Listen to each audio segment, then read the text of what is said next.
Good evening, everyone. My name is Flavia. I am from Dogpatch Labs. We are delighted to be hosting another Dublin Data Science meetup once again. So before I hand over to Cooney and Gráinne, I just want to explain a few bits about Crowdcast. If you want to ask a question, there's a Ask a Question button down here. There's a few polls that you guys can engage with us.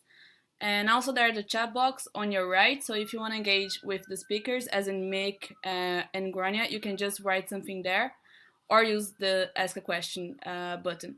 If you guys know about any meetups that would really be helped by Dogpatch with support, as in being hosted by us in Crowdcast, I'm just gonna write down my email here in the chat box, and you guys can get in touch with me. So without further ado, I'm just gonna hand over to Mick Cooney. Thank you very much. Thanks, Flavia. Can everyone hear me okay? I'm just going to assume you can. If not, just use the chat and give us some feedback. So you're all very welcome on this wintry November evening. Thanks everyone for kind of giving up your time. We appreciate you popping in for an hour to learn about data science and modeling and all that. So before we hand over to Gráinne, I'm just going to do a couple of I don't want to say housekeeping, because we don't really have to talk about fire exits. That's the one benefit of COVID. We don't really have to worry about all dying in a fire. I guess it's a spread risk now, but at least we're not all going to die together. Rather than kind of do this at the end, I'll just talk about it at the start. No, I didn't, Niall. It's funny you should ask that. I'd love, and is that, look, sorry, my wife is going to kill me. She mentioned that we were looking at painting the walls here, but my head is big and in the way. But now I've kind of blown that by revealing it. Thank you, Niall, for that quick distraction. I didn't know, but it is there. I'm not in the bedroom tonight. I'm actually out in the living room. We've kind of gone much more upmarket for tonight because, you know, it's on Crowdcast and we're being hosted by Dogpatch. In terms of the events that we've got coming up, I'm going to just talk about them very briefly here. We'll have the third part of my probabilistic graphical model workshop next month. I'm going to talk a bit about continuous variables, and that will be it for the year. We will be back in January, probably with a workshop. I'm going to start a new workshop series, probably on data science from soup to nuts. I'll start that most likely in January, although we have a couple of speakers who have volunteered the time, which is great. I'm just not sure whether that'll be January or February. My gut feeling is it will probably be February, but keep posted here on Meetup. If anyone wants to give a talk or has any kind of talk that they might have in their head, please get in touch. You know, we'll bit anything at all, including something like, here's an interesting thing I discovered and I'd like to give a talk about it. By all means, give me a shout. One downside to COVID is because we can't do these in person anymore, our standard supply line of going to the pub afterwards and mugging people at the bar to say, hey, will you give us a talk? That entire supply line has been kind of cut off at the knees. So if anyone would like to give us a talk, please get in touch with me. Yeah, we have a few speakers lined up for the first few months of next year. Just keep an eye on Meetup for that or whatever. Okay, so let's move on quickly, because you're not here to listen to me blather about random stuff.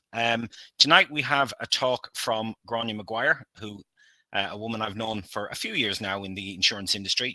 Her focus is primarily on Australia. She's going to talk about claims reserving, which, as I was discussing earlier on to anyone who ever, it's kind of one of the most interesting problems in insurance that people outside of insurance know nothing about. It's a particularly hard problem due to the various aspects of it that she's going to go into tonight. If anyone has any questions or whatever, while Grainne is talking, she'll be on full screen. I'm going to kind of keep an eye on the chat here and the questions. So normally we have kind of like questions shouted out from the audience. We can't really do that with this technology. So I'm essentially going to be your mouthpiece. So if anyone has any questions or whatever, or comments or anything like that, please put them into the chat, because that way it gets a bit more interactive. There is nothing worse than just talking at a blank screen for an hour, having no idea if you even still have the internet and you're just talking to the void. So please make my job a bit easier by asking questions so that I don't have to continuously come up with them. But yeah, we'll leave it at that. Flavia, I don't know if you're there, if you wouldn't mind switching the screen. And I'm going to be here on mute most of the time, but I will kind of unmute get your questions in and all that. But yeah, I'll let Gráinne hold the floor. Okay. Hi everyone. Mick, I think, has covered off some of the points there. I'd made a note to say, first of all, thank you everyone for coming along tonight and for giving up an hour of precious evening time to, probably for many of you, sit in front of, the computer and yet another online meeting in these very strange times that we're all facing. As Mick has said, I will be talking into the void for a lot of the evening, but if you do have any questions at any point, please send them to him. He'll bring them up at the appropriate times.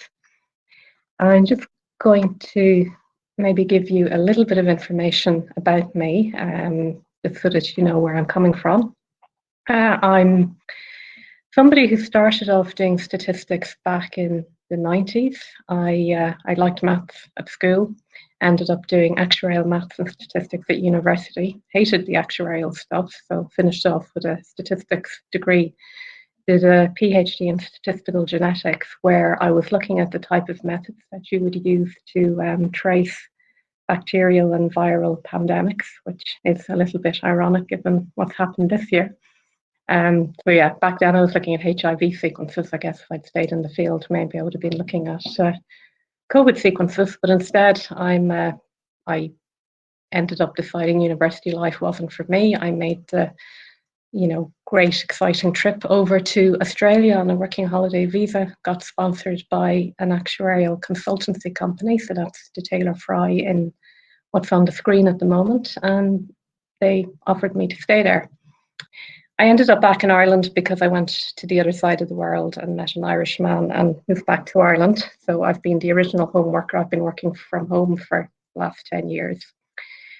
And the company that I work for, one of the reasons I've chosen to stick with them rather than maybe look for something, closer to home in terms of work, is that they've always had a very strong statistical focus, which, I've appreciated. I came from a statistical background. There's a lot of people who do actuarial work who don't use any statistics. And in Taylor Fry, which it's now an analytics consultancy as well as an actuarial consultancy, we always had a strong focus on doing statistical methods wherever possible. So what I'm going to be talking about tonight is research that I did with two colleagues from Taylor Fry. Well, actually, one of them has now retired. That's the Taylor. He retired. He's retired, and he's now a professor at one of the or an adjunct professor at one of the universities in Sydney. But this is just a little bit of research we did to tackle this loss reserving problem that Mick was talking about. So I'm now about to go to the void of speaking to my slides on the full screen. So yeah, I'll just reiterate again. Thanks again for coming. Please do ask questions as we go along. Particularly, it's been a while since I talked to a non-insurance audience. So, particularly if I use any insurance jargon or something that means you've lost track of where I'm going to.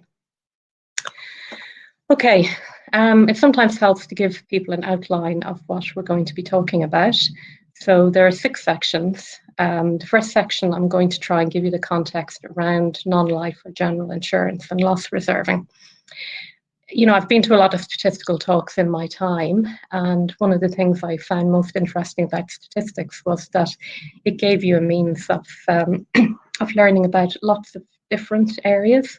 That you could go along to a statistics talk on biology or, insurance or whatever, and you can learn about that area. So I'm going to try and just give you a flavour of what the problem is. I'll then give a little bit of the theory behind regularized regression and the Lasso. There won't be a huge amount there, but a little bit if anybody is unfamiliar with it. And then the rest of the sections, I'll be talking about our specific application of the Lasso, how we fitted it, and then how it worked in some simulated and real data. Now, what I'm going to be talking about has been written up as a paper. It's currently in the process of being published somewhere, but right now it's available online on the SSRN archive. So if you're really enthusiastic and want to see some more details, that's available. I'll have links at the end, and I'll also have links at the end to a Markdown notebook that I've got hosted on GitHub, which works through fitting the Lasso model to one of the simulated data sets. So if you are interested in following up on this, that'll all be available. Okay, so I'm going to get a quick drink and then we'll kick on. So I'm firstly going to talk about insurance, what it is and what loss reserving is. And this will be a very brief overview of the area. So insurance or non-life insurance is, well, by its name, it's insurance. It's not insuring your own life. It's insuring things like your car insurance, your home insurance, the insurance that companies have to deal with any accidents that their employees might have, liability insurance, that type of thing. Excuse me. And as I'm sure many of you know, the whole idea behind insurance is that what an insurance company does is it pools risk across many customers. So in the case of like car insurance, for example, many people buy the insurance policy. Then over the course of time that policy is valid, say a year, some customers have claims. And those customers that have claims, the insurers will assess that claim, work out how much to pay, and then they'll pay out that claim. So that all seems fairly straightforward at a high level. Where it gets complicated is that there's quite a bit of uncertainty in the yellow and purple box. And I might just actually check, I should have done this before the talk. Can you see my mouse moving? Mick, would you be able to confirm, please? Hold on one sec. Yes, I think I can. Yeah, it's just over the S in customers in the yellow box. Yeah, and the M. Yeah, we can. Okay, great. It's a bit, Thank you. It's a bit small though, so you might need to move it a bit just to catch the eye. Sure. Okay, because I do intend to use that a bit later. Okay, great. So yeah, so there's a bit of there's uncertainty because you obviously don't know at the start of the year when you. I'm sorry, when I'm saying you here, I'm talking about you, the insurance company. Pretend you're an insurance company for the duration of this talk. So you don't know which customers will have claims, how many of them will have claims. And then when they do have claims, you don't know how much that's going to cost. And you also don't know how long it's going to take you to pay the claims. Like, you know, you might find out about a claim, but it can take a while before you work out how much to pay. And I'm sorry if anybody heard any meowing in the background. My cat decided to crash the talk. Anyway. Right. It's the joys of COVID, Gráinne, don't worry about it. I know. We've had much worse interruptions in our history. Okay. Well, hopefully she'll behave herself now. Right. So because it takes a while for claims to settle, insurers will often have to set aside some money to cover those claims. So where they have claims that they know about, it can take a while, as I said, for everything to be settled, all the final payments to be made. So they need to set aside money to pay these. I just threw a little bit of insurance jargon in there, mainly to get back at the use of jargon like one-hot encoding and stuff like that in data science, which always seemed so mysterious to me until I realised you were just talking about dummy variables. But anyway, so for these claims that you know about but you haven't paid out or like fully settled yet are called RBNS, reported but not settled. And don't worry, I won't be coming back to this jargon later. But I just felt the need to put it in there just to, as I said, to share the pain a little bit. The other type of claims are the IBNRs, which is incurred but not reported. So these are the claims that have happened, but the insurance company doesn't yet know about. So there's quite a bit of uncertainty associated with this. And I'm going to just work through a few examples to show you why there can be a lot of uncertainty for insurance companies when they come to working out how much money to pay. So let's suppose you're an insurance company and you have written a motor insurance policy. So start of the year, your customers, they buy their comprehensive motor insurance. This includes windscreen cover, third party, fire, damage, theft, and all that type of thing. So what's going to happen at the end of the year to these policies? Well, for many policies, there'll be no claims. So if there's no claims, the insurance company has no need to set aside any money to pay those claims. And at the end of the first year, they don't need to, again, set aside any money in their reserves for these type of claims because, there aren't any. However, if somebody's had a windscreen claim, then, they are going to claim on their insurance, because presumably that's why they bought the windscreen cover. Now, for something like a windscreen claim, that's the type of claim that the insurance company finds out about really quickly, because if you've broken your windscreen, you can't really drive around very much. You need to get that windscreen replaced fairly quickly. So the insurance company finds out about it quickly. They probably have a pretty good estimate of how much it costs. In fact, they might know exactly what it costs because, given the type of car, and they probably have agreements with certain windscreen providers, they'll know how much it costs. It'll get paid out really quickly, and by the end of the year, they won't need to set aside any money for that particular claim.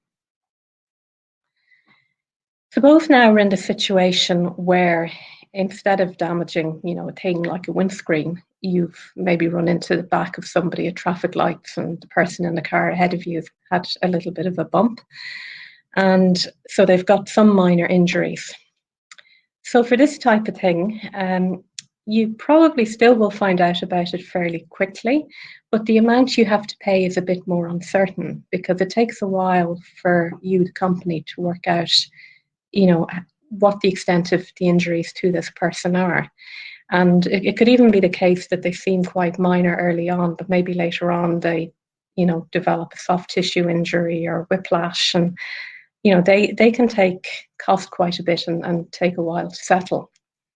So at the end of the first year, claim may or may not have settled. So you may or may not have paid out everything you need to pay out on it. I don't really know what the reserve is going to be, but you can probably make a reasonable estimate as to what it is. It will still, even if it is still open, it is likely to settle soon. But it is that bit, you can see it's a good bit more uncertain than the windscreen claim. And now we move to the final possibility that we're looking at here. And this is the situation where obviously nobody ever wants to be in. And that's where you've caused a serious injury to a child. So it's, I'm talking about a catastrophic injury here, like you've had an accident and a child has been left, say, quadriplegic after that, which is obviously a horrendous outcome. From the insurance company's point of view, while they'll probably find out about the claim quickly because, it's so bad, how much they're going to have to pay is really, really uncertain, because there's so much to take into account. You have to, account for the medical costs of care for the child, and they're the immediate costs, but also the ongoing lifetime care to that child. And that includes, what might happen to medical costs going forward into the future, as medical technology advances. We've seen recently how rapidly it can advance. It can lead to better treatments for people, but it can also lead to costlier treatments for people. The reserve on this type of claim, it's going to be really uncertain. It's going to be really big, and the claim will be open for quite a few years before it's settled, because it'll just take a long time to work out what's going on. And then even if it is settled, I think there are provisions for a child to reopen a claim once they open the age of 18, if the settlement doesn't seem to be fair. Say, Gráinne, I have actually seen on a personal lines insurance, you've probably seen more than this, but in the UK, I have seen a claim of £50 million, a single claim. Yeah. I think there's multiple permanent injuries involved and stuff like that. But yeah. Because I thought it was an error. No, it was a data error, but it wasn't. Yeah, I mean, I have seen a claim for somebody who was in this situation. She was an adult at the time when I saw her case, and this woman had a child, which fair enough, she's entitled to have a child, but obviously a quadriplegic parent to a child needs a lot of additional assistance to care for that child. So yeah, that can get quite large, all right. So yeah, it's a big issue. So loss reserving, this process of setting aside enough money to pay claims, I mean, it's really important. And insurance is I suppose it's part of the social contract that we have when we live in society, that we come together to share risk through insurance companies, on the understanding that some people are going to have bad outcomes and we want to look after them. So it is really important for the insurance company to set aside enough money for that. From an operational point of view, they need to have a pretty good estimate of how much past claims have cost so that they can price the insurance correctly going forward into the future. Because if the insurance company doesn't collect, I know insurance companies often come across as the bad guys, but at the same time, if they don't collect enough money to cover the claims in the future, then everyone suffers. I mean, Ireland had the issues around Quinn insurance a number of years back, and that was bad for society. And loss reserves, because of this importance of loss reserves, they are a very important figure in company accounts. Like they're critical in they're one of the critical elements in determining the solvency of a company. So it's important that they're right, in as much as any statistical estimate can be right. But it's important that you understand why they move. It's important that, or why they move. When I say that, I mean why they change. We talk about movements a lot, but I'm talking about changes. Like if they increase, you need to have a good understanding of why they've increased. And for that reason, you don't want them to have unnecessary volatility. You don't want them jumping all over the place from one year to the next. Changes should be deliberate, explainable, and understandable. So they are important. It is a hard job, as hopefully the previous slide would have, made clear that, a lot can happen. The hardness depends on the type of insurance. So home insurance, for example, is going to be a lot easier to reinsure because you find out about claims quickly. The size is reasonably straightforward to determine. But once you put any type of insurance in there that involves injury to people, then things get particularly difficult. Another reason why loss reserving is hard compared to a lot of other typical machine learning predicting problems is that what we want to predict is we're predicting something into the future. And I think Mick used the word long tail, these claims can take years to settle. And when you're projecting that far into the future, there's an awful lot that can change over that course of time. So, one of the examples I mentioned earlier was medical technology can change, and that can impact the cost of care for, seriously injured people. There are other changes that can happen. Basically, as all the investment warnings say, past performance is not necessarily a guide to the future. Just because something hasn't happened in the past doesn't mean it won't happen in the future, and it might, it might impact the claims that you've got open that you haven't settled yet. And the other thing about loss, it's a good example, Gráinne, of one of those confusions in terminology as well, is that when outside of insurance, if I was talking to you about, the long tail problem, most people think of it in terms of like a Pareto or, very large kind of extreme event type modeling, which isn't to say that that isn't insurance, but when people talk about long tail insurance, they mean in terms of time. They, they talk about, so you can, I have been in conversations where, the same terminology is used in two very different contexts. And it means that two people walk away with a completely different understanding of the conversation they've just had. Yeah. Because both are relevant, but yeah, exactly. Yeah. And so you're talking about long tail and you think, oh yeah, we'll just use a Pareto distribution or whatever, some kind of, frequency severity model where it's, whatever like that. But in reality, a long tail in insurance tends to mean something quite different. Yeah, exactly right. So, I don't think I'm going to be referring to the word long tail later on, but yeah, it's those type of, the classes were, and the classes, by classes, sorry, I mean the types of insurance business, like motor or home or whatever, but the ones where you have injuries to people, can take years to settle. Yeah, and then I guess the final thing about the loss reserving problem is that it's also important to us to put a measure, to have some type of measurement of uncertainty on the reserves. Like we want some idea of how confident we are in our results. So if we're building a loss reserving model, we need to think about how are we going to estimate the uncertainty measures. Okay, so I'm just going to talk a little bit about what the claims data looks like. Now, I'm going to be approaching this from a traditional actuarial point of view. And by traditional, I mean the types of data that actuaries have generally used to do reserving before the big data and machine learning revolution and computing revolution really opened up the amount of data we could process. So, reserving methods were set up in the days before you had computers, like people were doing this by hand. So a lot of the algorithms come from the case of you don't have a computer, you're doing it, on your calculator or whatever. So that's, if you, when as we're looking at the data here, bear that in mind, that's where things started from, and a lot of infrastructure was built up around holding the data in this manner. And in this traditional way, typically the type of information you have available about the claim is when it happened and when payments happened.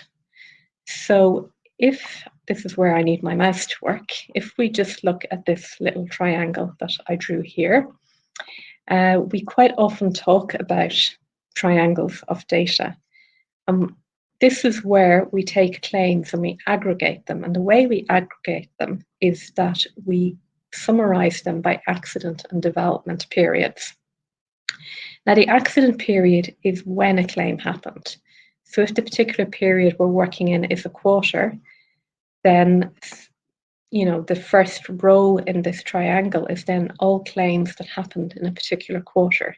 So maybe it's all claims that happened in, I don't know, March 2002, for example, is this first row.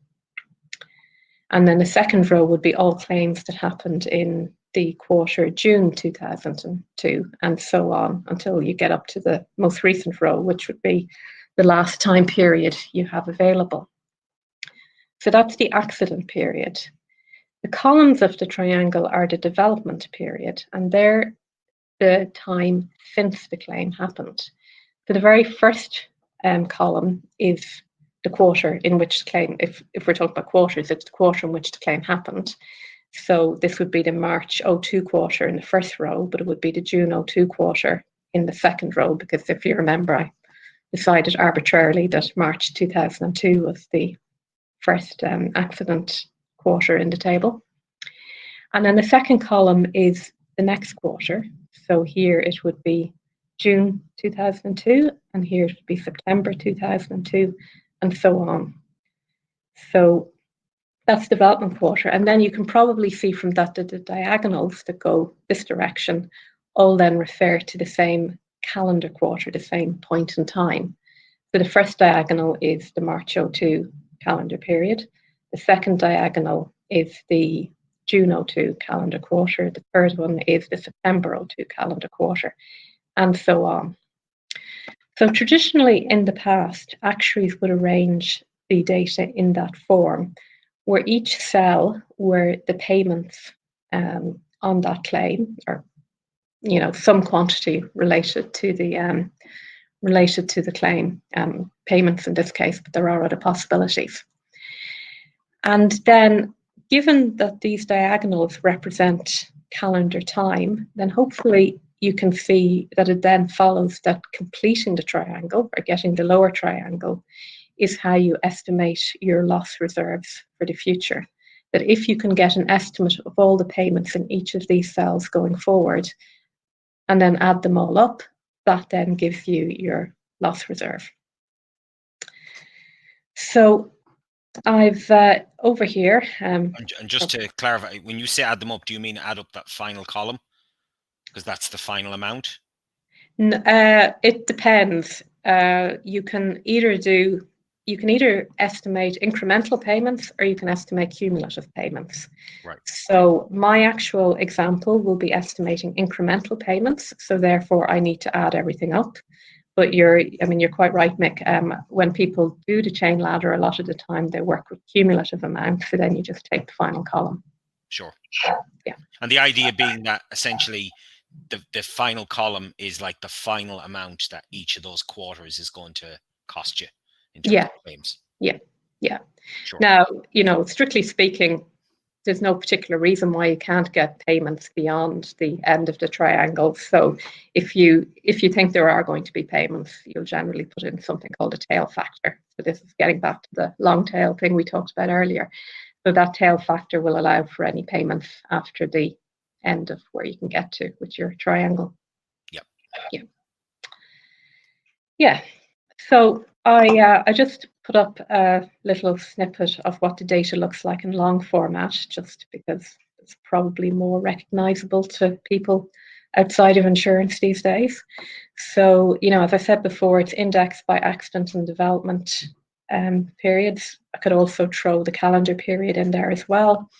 And then you've got your payments. I've got both cumulative and incremental payments showing up here. You can model either, it depends on what you're doing.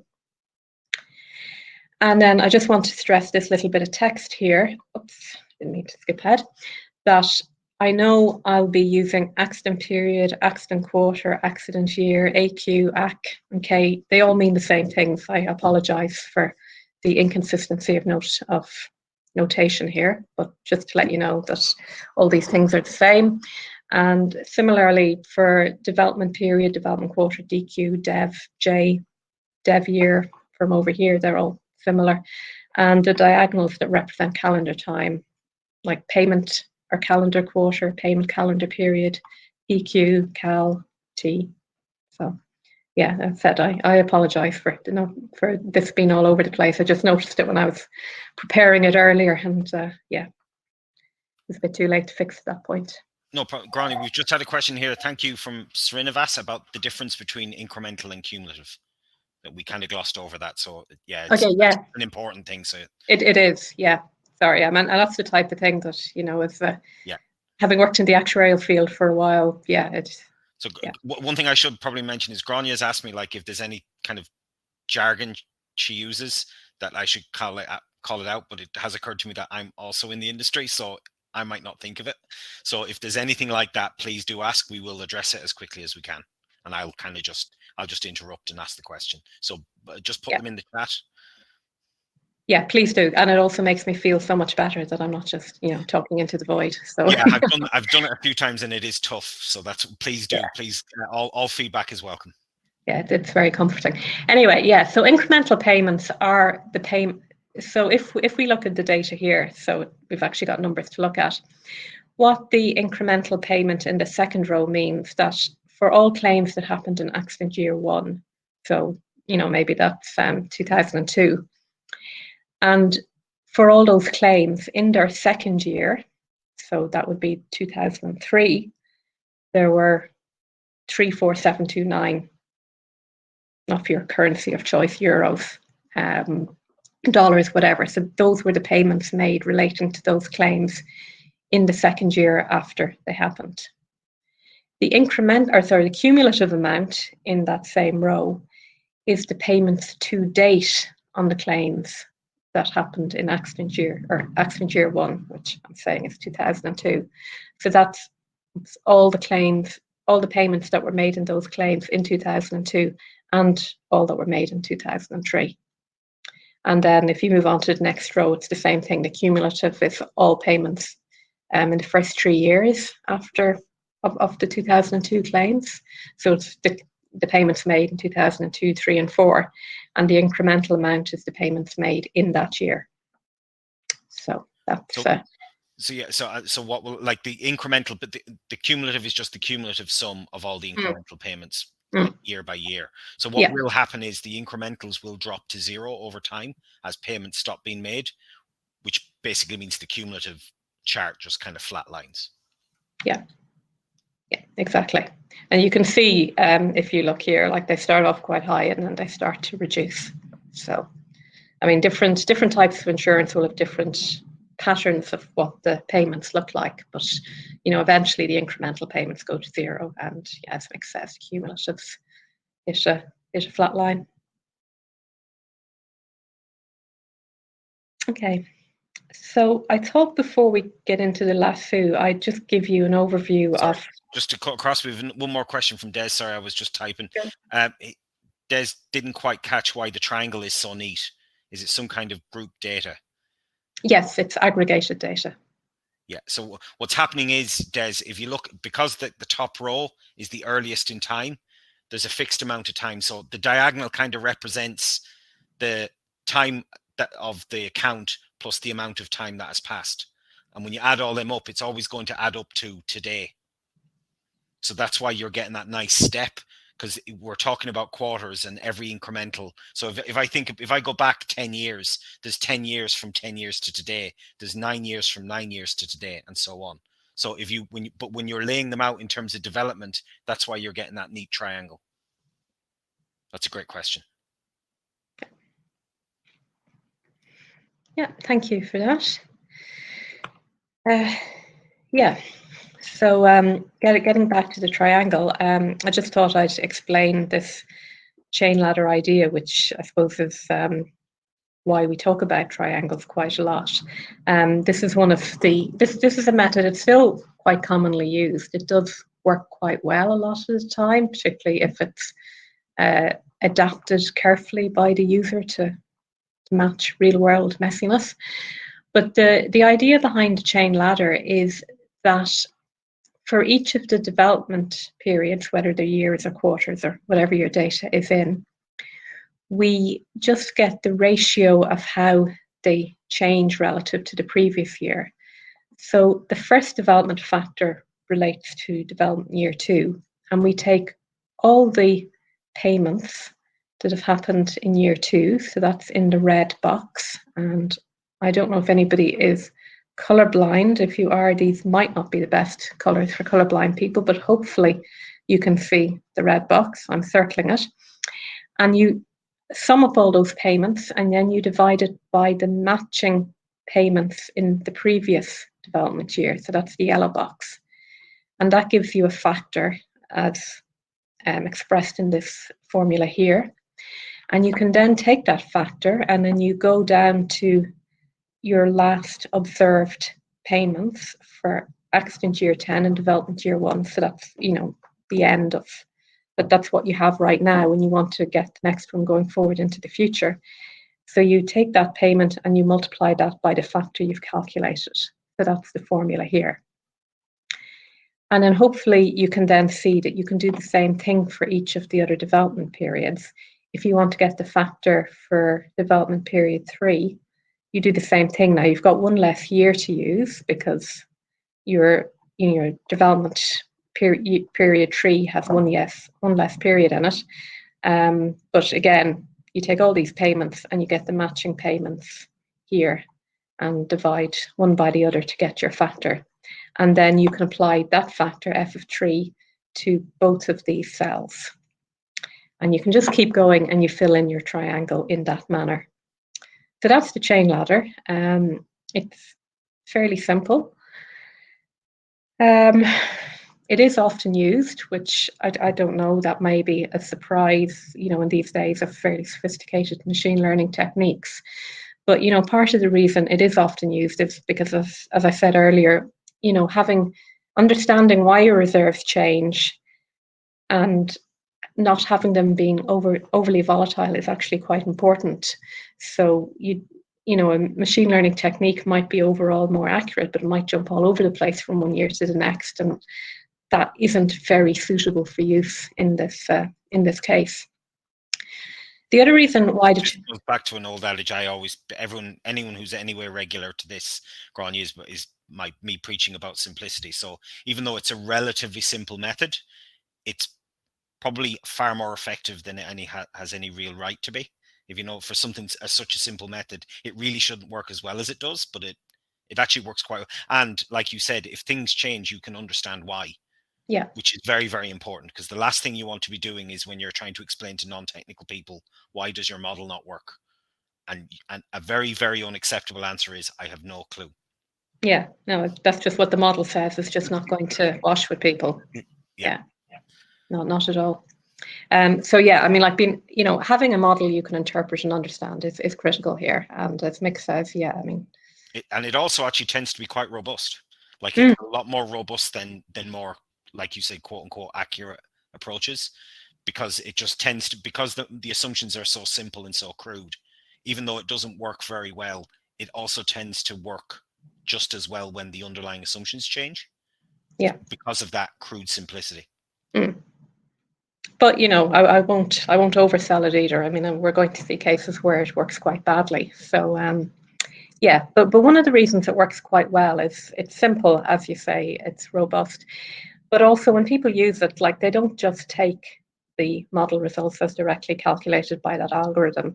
A lot of actuarial work is involved in staring at the results and going, do I really believe this? It is also involved with, I know something weird happened in the data back here, so maybe I shouldn't use the payments back here to work out what's going to happen here. Maybe I should just, ignore that bit of the triangle and just start from here and use this data because it was weird back then. The other thing it can take into account is that it can often work with cumulative payments, and these cumulative payments can be incurred amounts. Now, what incurred amounts means is that as well as the actual payments on all claims made to date, to put them in the cells, we can also put the amount of money that case managers have estimated that remains to be paid in these claims. So, open claims, particularly the big open claims, will have very active management by, case managers who are quite expert in this at insurance companies. And they will look at what's going on with the claim, who's injured, if it's an injury claim, all the different factors, and they will come up with an estimate as to how much they think it'll cost. So while the chain ladder itself is just a very simple algorithm, if it works with these incurred amounts, then it is incorporating a lot of expert judgment that relies on individual data about the claim. And so in that manner, it's maybe not as simple as it seems because it is including this information.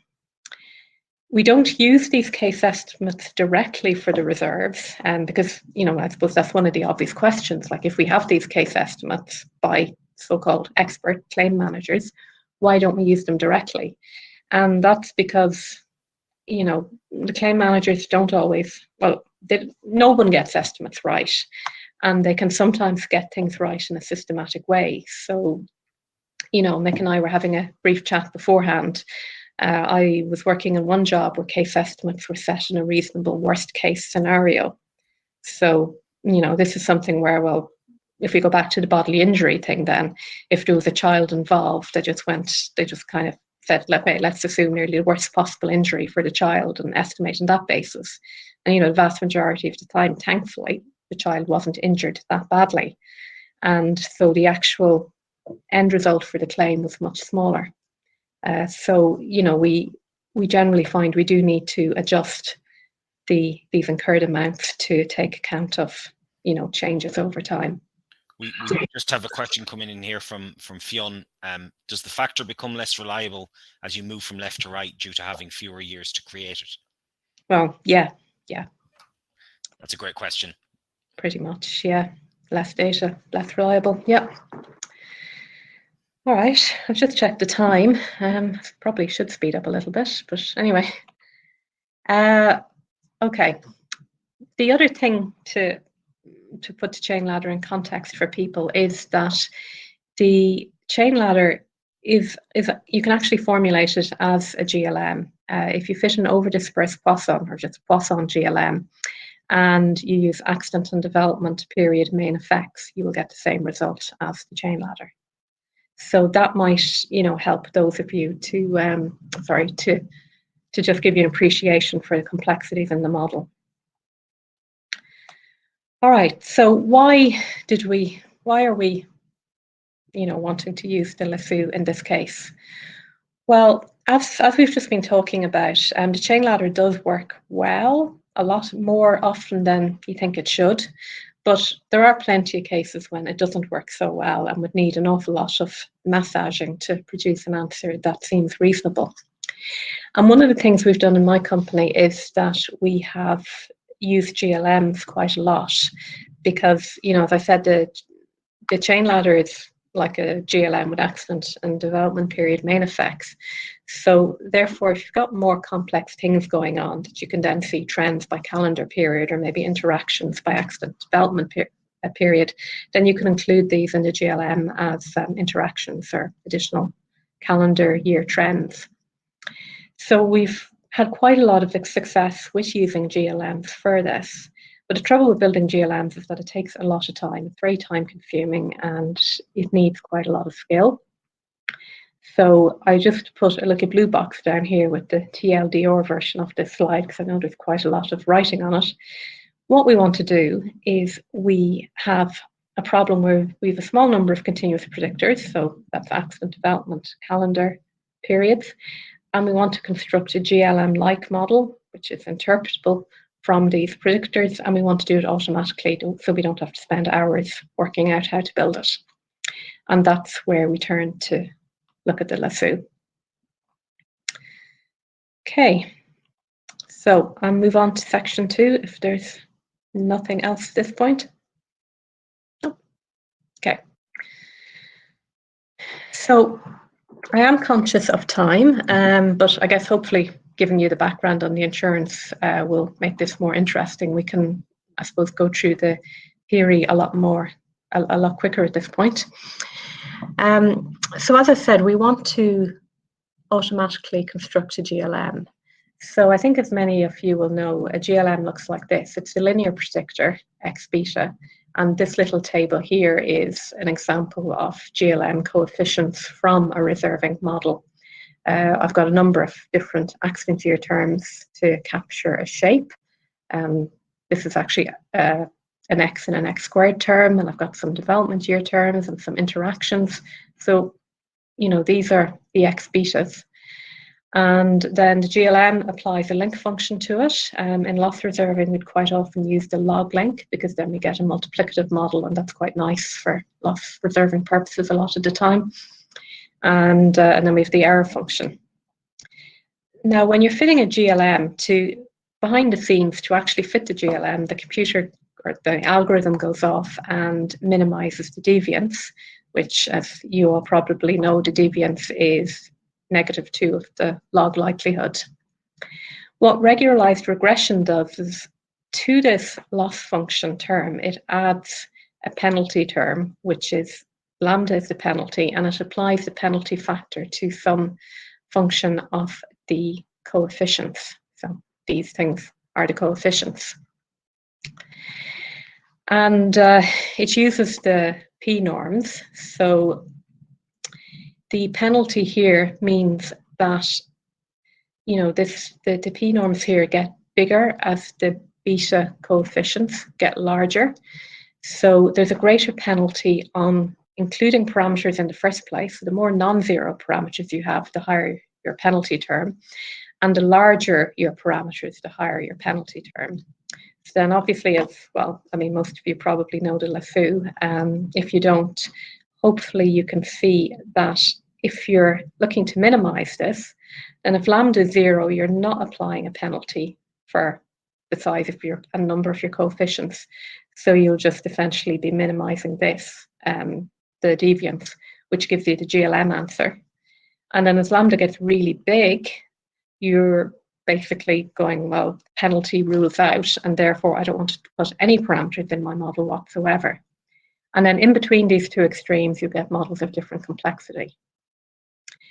And the special case of this algorithm is when we use the L1 norm. So we set P equals 1 up here, and we get the Lasso. So that stands for least absolute shrinkage and selection operator. That's the formula. But what goes on in the Lasso is that if we're fitting a model, this is an example from the internet, and it's a linear model, so like a ordinary least squares model.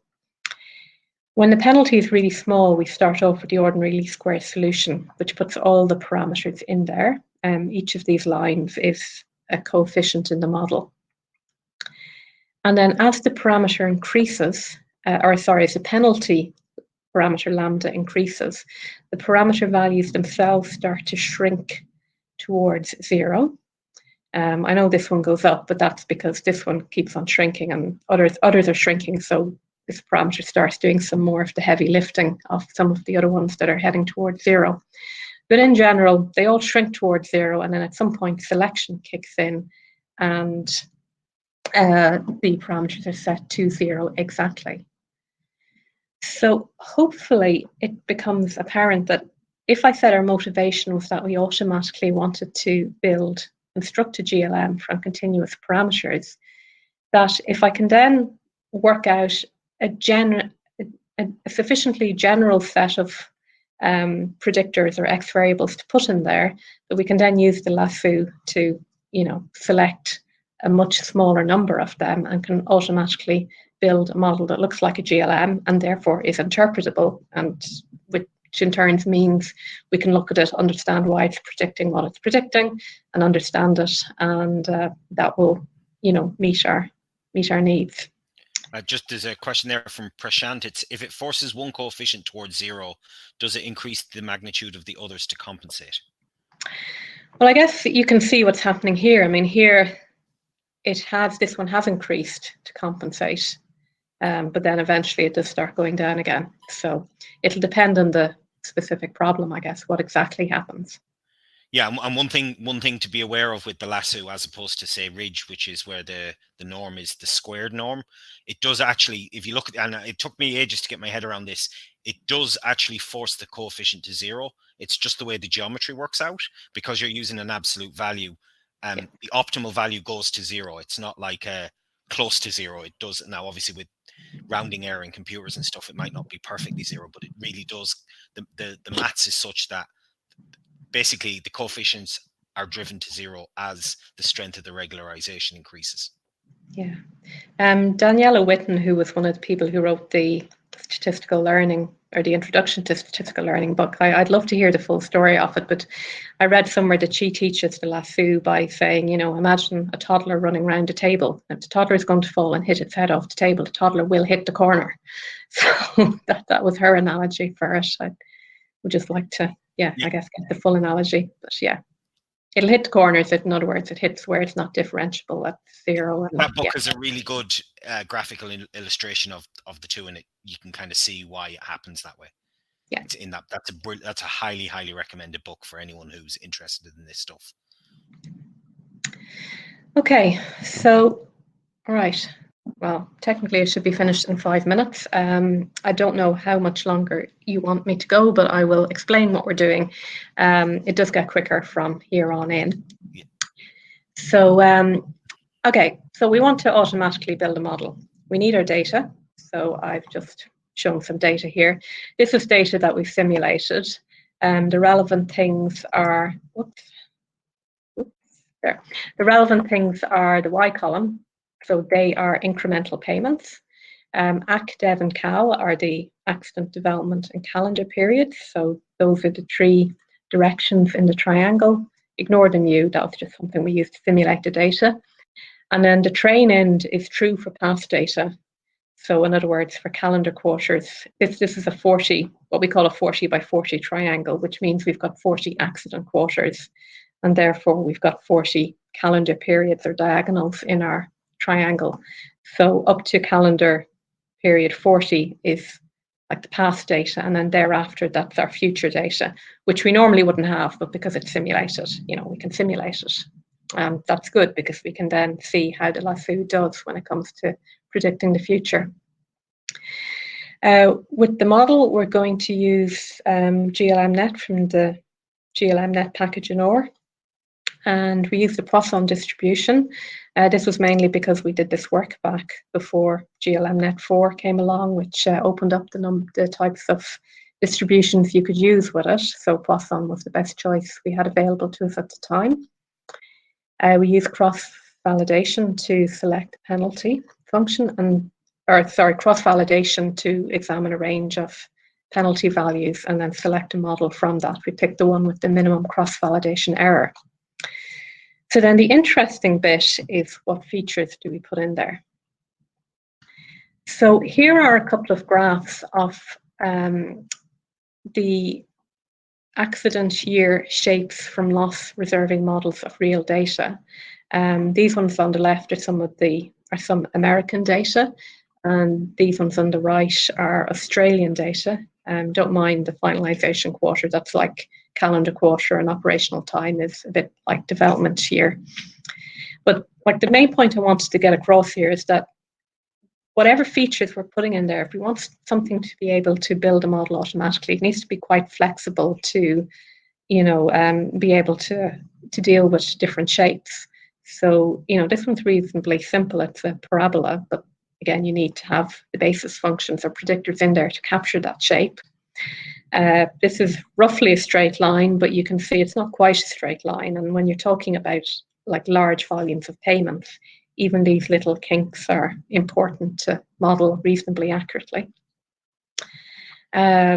Here, like these shapes are even more complicated. You can see that the green triangles are the actual data. And so, you know, maybe something going downwards, but then a step down, trend up again, another step, bit of seasonality. So this is quarterly data. So, you know, what the March quarter looks a bit lower. I know it's a bit hard to tell from this graph because it's quite noisy, but in general, the March quarter is a bit lower for this data. So we need flexibility. And so what we decided to do was to generate a large number of basis functions in ramp that have ramp shapes, level shifts, and interaction terms, and then apply the lasso to select which ones to use. Okay, so now, you know, there are there are two steps in getting the basis functions. There's the easy bit, which is just deciding what to put in there. Because we've been fitting GLMs for years, because we've been fitting GLMs to loss reserving data for years, we have been using these type of basis functions quite frequently because they're really easy to understand and they're also, you know, easy to work out how to extrapolate them into the future. So we continued using them because you can capture pretty much any shape you want with them. So the first one is a single knot spline, which is in this graph here. What happens is that it starts off flat and then at a point there's a knot and then it ramps upwards and the ramp goes indefinitely. Or there's a step function, you know, or a delta function. It starts at 0 and then at some point it steps up to 1. So what we've done is we've included, for the splines that are ramps, we've included all possible splines for accident quarters. So that is, you know, a ramp starting at accident period 1 and just going 1, 2, 3, 4 all the way up to 40. And then the next one is where the knot is at 2. So it might be, you know, 1, 1, 2, 3, 4, 5, 6. And then the next one is flat and then it starts to head upwards at 3 and so on. Sorry, Gráinne, when you say a basis function, do you mean like a function of time? So you're essentially creating all these different shapes of functions of time across T. Well, they're the functions of accident quarter time, yeah. Yeah. Okay. Yeah. So it's this if accident quarter runs from 1 to 40, we actually start them at 0 rather than at 1. So it's the max of 0 and k minus 1, where we vary the value of k. So k might be 1, in which case it's 0, 1, 2, 3, 4, 5. If k is 5, then it's 0, 0, 0, 0, 1, 2, 3, 4. Might not have got quite enough zeros in there, but yeah. Yeah. Perfect. And we do the same thing for development quarter and payment quarter. So that gives us 3 times 39 ramp functions. And then we want to include some interactions as well. Now, obviously, once you start interacting things can get out of hand in terms of numbers of parameters. So we've just chosen to interact step functions, or these heavy side functions, delta functions, whatever you want to call them. And so the interactions we include are, you know, accident quarter being 2 or higher, like greater than 1, and development quarter being 2 or higher, accident quarter being 2 or higher, development quarter being 3 or higher, and, you know, so on, all the different possible combinations. We do that for accident quarter, payment quarter, and development quarter, payment quarter as well, which gives us 3 times 39 times 39 interaction functions. So just a question there. So it's the idea that the basis functions get added together to replicate the parameter shape. Yeah, exactly. So we have, like, you know, 4,680 basis functions. We take a much smaller subset of these, and then it's exactly like that table I showed earlier for the GLM. We'll just end up with a table of a small number of those basis functions. They'll have a parameter, and then you just go back to the usual GLM-like formula. You calculate your x beta. So your x is all your basis functions, your betas are your parameters. Add them all up, apply the link, which is which will be the exponential, or the inverse link, which will be the exponential function in this case, and that'll give you your predicted value. Yeah, so I said the easy part is just adding these shapes in, or at least it is once you've spent some time fitting GLMs. The hard part is the scaling. So like if you look back to the loss function that you're minimizing, you can, for the Lasso and like for any type of regularized regression, it is depending on the size of the coefficients. So I think, if you think about it, you can then see that if your regressors or basis functions or X variables, whatever you want to call them, if they're in different scales, then the parameters attaching to them will be on different scales, and that will influence selection, because obviously we, don't want to have large parameter values. The penalty function will penalize against large parameter values. So it's important that, all of the basis functions are scaled on a like-for-like or on a comparable basis. Now, GLMNet, if anyone's used it, you'll know that it does provide an option to standardize the basis functions that go into it. The trouble with that standardization is I think it tends to assume that each of these are, independent predictors. But we have, over 4,500 basis functions, but they're not independent. We really only have 3 fundamental regressors. And even then, because of the way the triangle works, we only have 2 independent regressors. So, the scaling needs to take that into account. And I said this slide masks a whole world of pain. It did actually take us a while to decide on the right type of scaling. It seems very simple in hindsight, but yeah, I suppose that's how everything goes. Everything looks simple in hindsight. So yeah, so our approach was to scale based on the fundamental variables. So in other words, all accident quarter basis functions are scaled by the same amount, and the same for the other 2. The development quarter basis functions will be scaled by the same amount, and so on.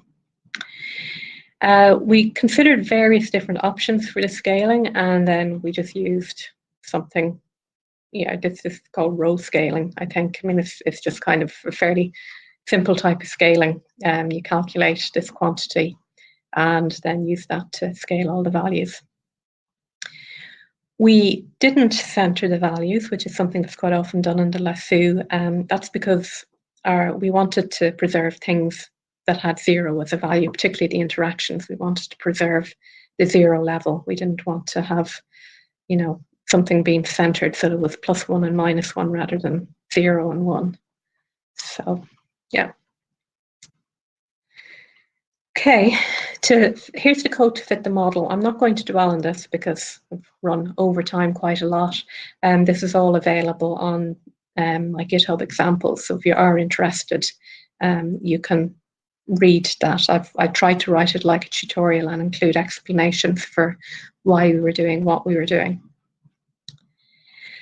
Okay, so finally, I want to talk about how it's actually worked in real data. So I'm not going to go through all the material I have on this. Again, the paper has all the details, and I'll talk about it. If you want to get a copy of the presentation at the end, I'll let you know a way to do that. So I'm just going to, go through. I'm going to actually pick data set 3 to have a look at. So data set 3 is a triangle that we simulated. It has accident quarter effects. It has development quarter effects. So in that way, it looks like the chain ladder model that we talked about. But it also has a trend by calendar quarter. So claims are tending to increase over time, though it's not just a linear increase. It's actually, I think from memory, wait a second. Actually, here's the payment quarter effect. So this is the trend over time. It increases quite rapidly for a while, a much slower level of increase in the payments, levels out for a while, and then starts to increase rapidly again. And that's something that the chain ladder finds really difficult to deal with. The other thing with this data set is we put a 35% increase in a few cells. So for accident quarters 17 and higher and development quarters 21 and higher, we have a 37% increase. This is a big increase, but it's actually quite hard for something like a chain ladder to deal with because it only affects a small number of cells. And so if you think back to the chain ladder example that I put up a while back, the development factors for here will be calculated using all this data compared to all this data. And you can see like there's only a very small number of, or the influence of this big jump, which will have a big effect on the reserves down here, is very much diluted by this older, lower data. So this is a case where the chain ladder is going to struggle. And so we can see when we fit the Lasso and compare it to the chain ladder estimates that that's indeed what happens. That the grey dotted line shows the actual results based on our simulations. The red is what's been fitted by the Lasso, and then the blue is what the chain ladder estimates. And you can see that the Lasso has performed a lot better. Yeah, like the chain ladder really has underestimated dramatically because of this dilution effect. These graphs here just, yeah, they compare. I will explain what they are because I'm going to look at some more in a minute. What these do is they say for accident quarter 20, so that's, you know, one of the rows here. If we compare the actual values, what we simulated, to the fitted values by the Lasso in the past, that's the grey bit, and in the future, that's the white bit, what does it look like? And so you can see that the tracking is generally quite good in the past and reasonably good in the future. I know it deviates a bit here, but, you know, all else being equal, given this is quite a hard interaction to find, it's actually quite a good result. Again, here, this is looking at the tracking by accident quarter, so by rows, and for development quarter 24, which is one of the ones out here, so this interaction does impact accident quarters out in the future. And again, you can see that the Lasso, it does underestimate it a bit. It hasn't quite jumped it up as far as it should go, but, you know, it's done a reasonably good job, especially compared to the chain ladder. So there are 4 simulated data sets which have different complexities. All the information is in the paper if you'd like to look into it further. The other thing we did was we compared it to some real data. So this is because, you know, simulated data is simulated by its nature. It's a simplification of reality. I mean, real data is real messy, and we have access to a particular data set through work that we have done down through the years. And we've got 20 years. I'm using, yeah, this. I have 20 years of data here. I think there's actually a little bit more presented in the graphs shown here, but it's really complicated. There's an awful lot of things going on in this data set that make it quite hard to model. So like there's been legislation changes because, you know, claims were getting a bit out of control, maybe a little bit like what's been happening in Ireland. And they stepped in with some legislation changes back around 2003, which actually took a lot of claims out. People couldn't claim for certain things anymore. Or if they could claim, they couldn't take them to court. They had to go via a settlement board, and, you know, they just put various measures in to control the costs of claims. There were also, in the past, there was inflation in the claim sizes. They were, you know, increasing faster than you might expect. I won't go into the details anymore because we're low on time, and this type of stuff gets into the more detailed insurance-y stuff, which would probably take a while to go into. Yeah, just to ask, Gráinne, I think you were explaining as well, in the third-party car insurance is provided by the government, or it's some kind of social. Well, I don't want to say socialized, but it's regulated centrally, right? Whereas private car insurance is purely comprehensive as opposed to third party. Yeah, thank you. Yes, I should have mentioned that. Yeah, exactly. This is one of the states in Australia. The third party, so that covers you injuring someone else, is separated out, and different states manage it in different ways, but there's some degree of government intervention in it all, which, maybe is why it's a bit easier for them to put legislation in when costs get a bit out of control. Yeah, there's definitely more direct incentive for them to sort out any problems. Yeah. So we were obviously quite interested to see how our automated method would perform. I mean, this is a really complicated example. We have an additional variable we looked at here, and we did have injury severity. So this grouped people into severities between 0 and 6. So that's in increasing orders of severity. 5 is the catastrophic injuries. So that's the quadriplegic brain injuries, that type of thing. 6 is fatality. 9 is sort of a miscellaneous unknown. We don't quite know enough about it. So it's a small, cheap class. Like, the payments have been scaled, but you can see, and they're all on logarithmic scales, but you can see that, 9 is small, and 5 and 4 and 5 are pretty high. So I'm not going to say too much about the graphs, other than I think you'd probably agree that they fit quite well. They fit quite well by payment quarter, calendar quarter as well. I mean, the data is noisy, but again, our automatic model, which took, I think it took a few hours of elapsed time in my computer to run, because I've got an old slow computer, but this, would have taken an awful lot longer to fit by hand via GLM, a couple of days normally. So our model performed quite well. We did find some areas of misfit by accident quarter when we looked at some graphs. So this is a graph of the total payments in an accident quarter. That's the grey ones, and the total predicted payments by the Lasso, or fitted payments, I should say, because these are past values.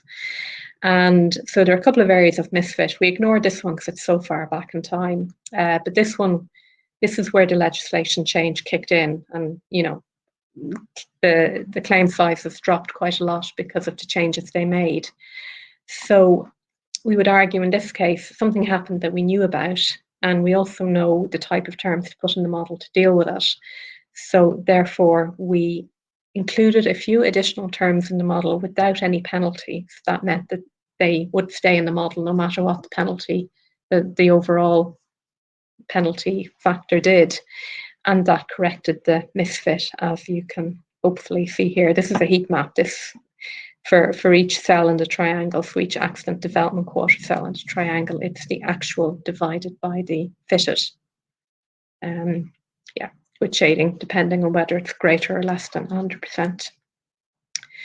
So I suppose at this stage, I'm asking you to take my word for it that it fits quite well.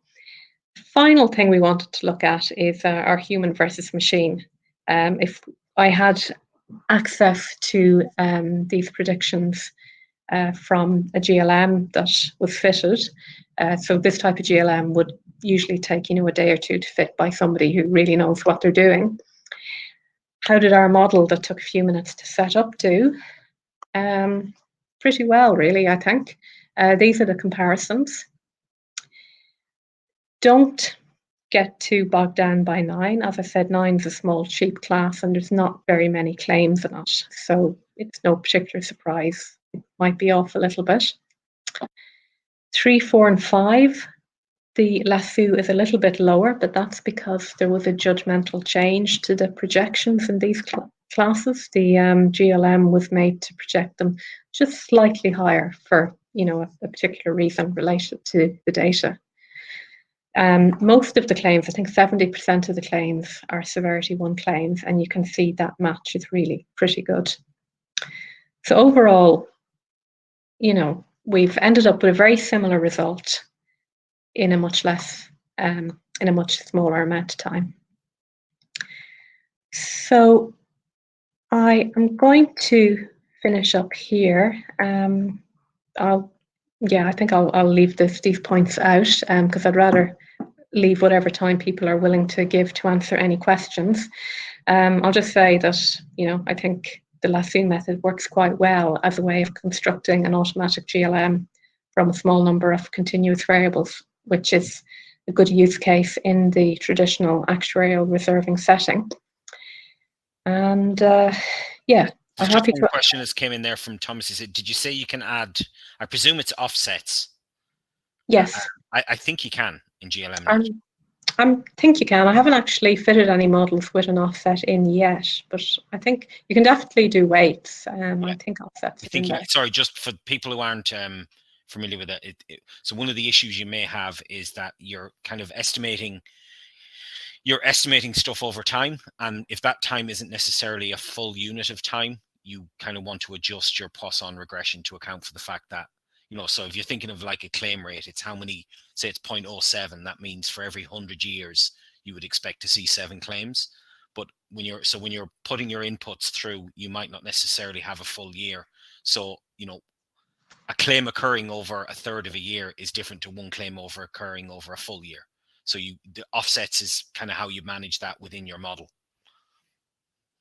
I presume, is that what you were asking, Thomas? I'm sure it'll come through. Sorry. Yeah. Okay, so there are a few links here. I appreciate you don't have a copy of this presentation.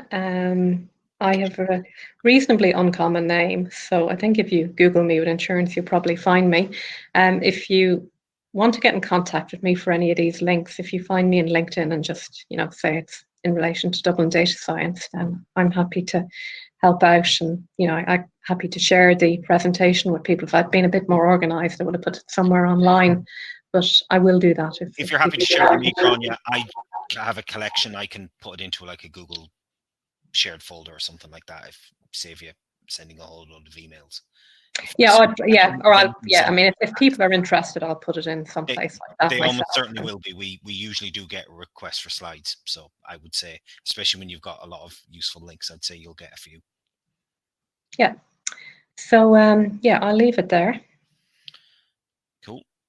If anyone has any questions, we have a little bit of time, because we usually kind of wrap up. I said we have a little bit of time for questions. There is just one that came in from Raphael, completely unrelated. While if anyone else has any questions, he just said, how does the Lasso work with accumulation of risks, for example, cyber risks? Do you have any kind of thoughts on that when you're worried about like risk accumulation or aggregation? I guess it kind of depends. Throwing a bit of a curveball at you there. It would radically depend. Like on cyber in particular, no one really knows what's being covered in a lot of cases. It's been a bit of a wild west. We're slowly starting to see some consolidation in the market of it right now. You could do it. So as long as you've got inputs, I mean, all it really does is it's kind of a way of preventing overfitting on your data. So as long as you can kind of, build your model in a reasonably, reasonably principled and repeatable way, the Lasso will just kind of pull out those values, but it really depends on how you set up the model. Yeah, I mean, like for anything like that, where I think the difference between an actuary and somebody who builds statistical models is that, like, a large part of the actuarial training teaches you to be very skeptical of these models. So the Lasso is a way of constructing a model, but if you've got stuff missing in your data or uncertainties in the data, like if you don't have the data, then your model can only take you so far. And yeah, as you say, Mick, you've just got to, we call it actuarial judgment, which, I mean, I'm putting it in quotes, it encompasses an awful lot. It just basically means you have to be as skeptical of your model and your results as you are of data. And you have to, use what you know about what's going on, speak to experts if you need to, and just try to come up with some thoughts on what will happen in the future. And then you monitor what happens as you go forward in the next year, and then you adjust accordingly. Yeah. Neil Sweeney, one of our regulars, has said combining expert knowledge and data is always a tricky problem. Do you add expert predictions as predictors? Have you ever tried that? Like adding, I presume what that would mean is like, essentially the forecasted reserves and inputting them. Yeah, I mean, like I think that question moves away from a Lasso. Like a Lasso is just a way of building a model. So, if you can build a model with, that type of information in there, and it's one that fits in the type of a structure of a GLM, then yeah, you can adapt our idea to build it as a Lasso. It's just can you formulate the model in that form, and then you can see it. You would probably, like, I haven't done that with this data because we've been concentrated. What we're trying to do here is, come up with an automated way of building the GLM, but also, bridge the gap or create a bridge in moving from traditional actuarial reserving to machine learning. Like, this is a way that people could start using straight away. It's close enough to what people do already. Yeah. And yeah, I mean, I'm not sure what other people's standards are like, but I mean, to me, those models fit really well. I mean, I'm not casting aspersions. I know if I had a model that fit that well, I would think I'd made a mistake, because I know it's really, I'm very impressed by that. It's done a really, I mean, there's a certain amount of noise you're never going to be able to account for. It's so messy, especially at the larger numbers. But yeah, that did a really good job of kind of tracking all the kind of weird behavior that you see. It was really good. And actually, one comment here is from Kieran. It's great to see actuaries presenting at the data science meetups. I will say we've actually had quite a few. One thing we've, because most of our group tends to be has either worked in insurance in the past or works in insurance at the moment. We have had a couple of actuaries actually talk at both this and kind of the precursor meetup group, which was Dublin R. In fact, I think one of the first talks we had at Dublin Data Science was Pedro Serrano, who's the head of the data analytics committee at the society in Ireland. So yes, it's great to see it. I mean, there's the one thing, and one of the reasons why I'm so fascinated by insurance is, like, this is just one of many very hard problems that insurance has to solve, and it gets a very bad rep, primarily because insurance is almost peerless in poor customer relationships and services and customer service and stuff. But from a data perspective and a modeling perspective, the problems are all as interesting as this. And it's interesting to say, Gráinne, I've seen quite a few people tackle this problem because it is such a standard problem. I've never seen the use of basis functions before. That's very interesting. I've never thought of that particular approach. I'm going to have to wander off now. And like I said, with the quantification of uncertainty, everyone out there, for those doing the Dublin Data Science drinking problem, I'm about to mention Bayesian stats, so that all of you out there can take a shot. But that's exactly what quantification of Bayes does. I'm trying to think of how I would use that, because it doesn't really work quite well with the Lasso, but I think it would be very interesting to take that kind of basis function approach with a Bayesian approach to get kind of that quantification of uncertainty. It's very, and I definitely want to take a look at all those links later on. That sounds fascinating. Neil said just before, for the scaling problem, I've messed around with separate penalties for different types of variable, but this was with larger data sets. Yeah, we did part of our whole world of pain and getting to a solution to the scaling problem did involve coming up with different scaling parameters for the interactions. We thought, well, we probably, in the interest of Occam's razor and simplicity, we probably want to minimize interactions. Yeah. But we dropped that in the end because we found that once we got the scaling sorted out, that the interactions naturally tended to get minimized anyway. Right. So we were happy with the results. But yeah, I mean, I think there are a number of levers to adjust when you're doing a Lasso. So yeah, changing the penalty functions is one. And in that real data set, which I ran through, I mean, there is a case where I added in a few specific functions to deal with that specific bit of misfitting. And there, yeah, we adjusted the penalty. We set the penalty to 0 for that. Just once you kind of put it into long format, how big was the data sets? So all these were aggregated. And the real data set was 80 quarters, so 80 by 81 divided by 2. Right, okay, so that's not... my mental algebra isn't good enough for that. Wow, okay, so I mean, it's not a huge data set, which is great. And so, I mean, especially on, you said that, I mean, it ran, reasonably quickly on a slow laptop.